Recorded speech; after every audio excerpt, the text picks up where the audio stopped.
Yo, what up? How's it going, everybody? This is Johnny's Double, and I'm excited today to bring to you a brand new series that's gonna be about duo queuing. Now, part of the reason I'm doing this guide is because a lot of people in Overwatch end up not being able to find a 6-stack because it's really hard to find one, so they end up duo queuing or trio queuing, and I don't think people realize how actually impactful, what the potential is of your impact when you're duo queuing or trio queuing. And for that reason, I'm going to talk about three things: picking characters that complement each other, communication, and more importantly of all, having a plan. Even if you don't agree with that plan, it's important that you and your partner have a plan to increase your chances of success and your potential impact in a match. And that's what this guide's going to be about. So we're going to talk about Pharah, Winston, and why it works so well. Pharah can do a lot of trash damage. Alright, and what trash damage is damage that's done to the enemy but doesn't get followed up on, so the enemy usually gets healed when it becomes trash damage.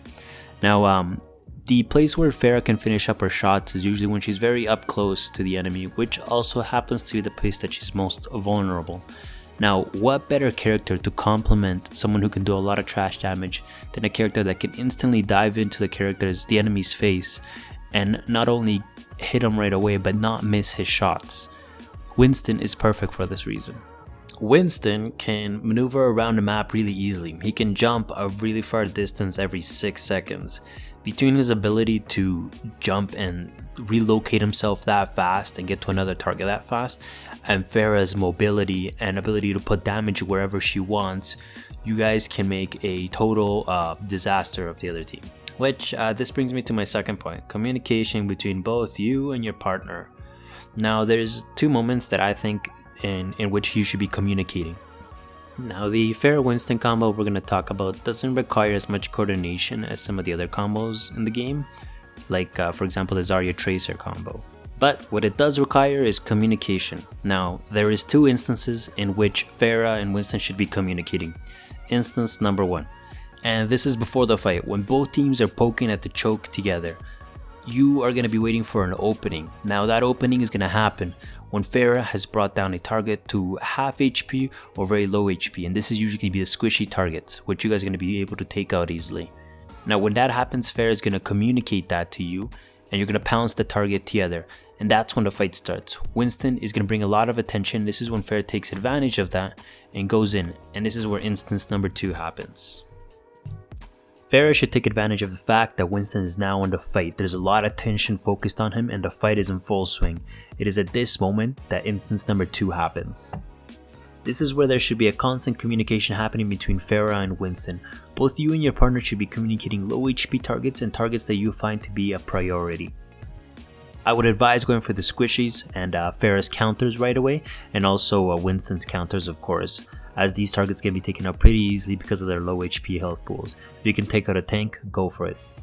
For example, a Reinhardt will almost feel powerless against diving Winston with his attention and a Pharah just blasting rockets from the sky. Hanzo is dead. Okay, who's next? Orisa?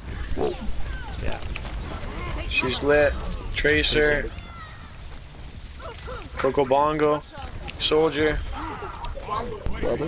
Let's get, oh, Rhiny baby. Oh, nice. Let's get the Ana. She's Liddy. Liddy in my city. Let's get this. Hanzo backline. Oh, Hanzo. Hanzo, you dead. Hanzo, you dead. Who's next? Who's next? Orisa on point. Oh, getting Orisa. She's Liddy. Soldier shooting you. Oof. And finally, I'm going to talk about their ability to disengage and more importantly engage quickly. Both characters' mobility fit into a certain kind of playstyle that's a pro playstyle.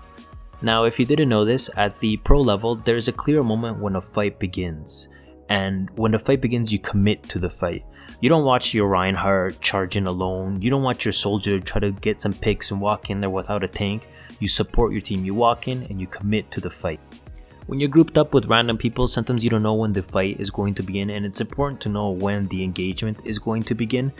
But with Pharah Winston, now you can engage that fight not only immediately, but have a plan where you're going in. And that plan was instance number 2 that I was talking about, when there's that constant communication going back and forth between the two of you.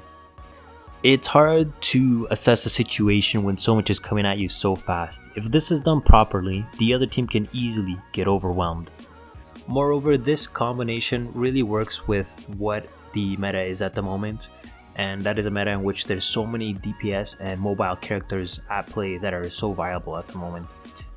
You can complement this combination with Genji, Tracer, Zarya to protect Winston's dives, D.Va, and a lot more. Now to wrap this up guys, we've talked about the trash damage that Pharah can do and how easy it is for Winston to follow up on that trash damage, their ability to disengage and more importantly engage quickly, the importance and advantage of communication, and finally how these two fit into what is now the very viable dive comp.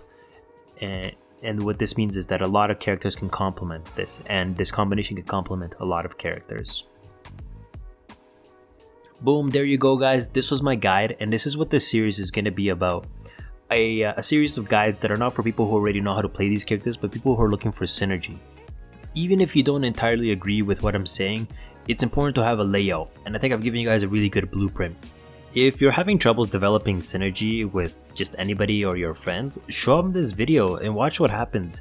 Once again, even if you don't agree with all of it, what this is going to happen is it's gonna develop a network of a communication between the two of you or whoever you're playing with. That'll eventually evolve into a lot more. So I hope this encourages you guys. Share it with your buddies that you want to synergize with, and hit us up with some feedback. Tell us what you think. Alright guys, I'm out. Thank you for watching the whole video. Have a good one.